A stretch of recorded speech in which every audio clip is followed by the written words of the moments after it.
Welcome to Luca is a Billionaire, where the only thing I invest in is your answers.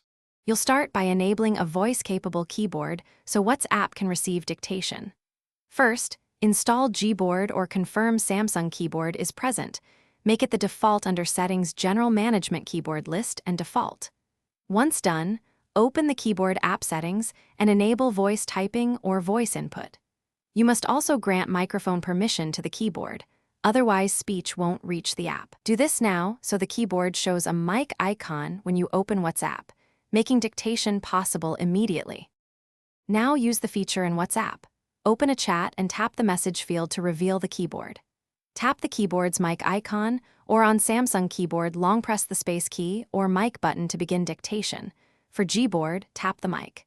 Speak clearly and include punctuation words like comma or period when needed so your message formats correctly. If you want another language, change it in the keyboard's language settings before speaking. Make sure you have a steady network using cloud-based recognition for better accuracy. Finish by sending a short test message to confirm dictation works and to correct any recognition mistakes. If you don't see a mic icon, return to settings and confirm the keyboard is enabled and microphone permission is granted to that keyboard. Make it the default too.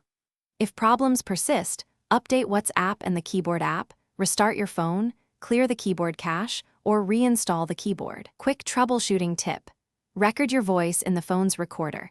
If that fails, the issue is a permission or hardware microphone problem. Thanks for watching and please subscribe. It's the best investment you'll ever make.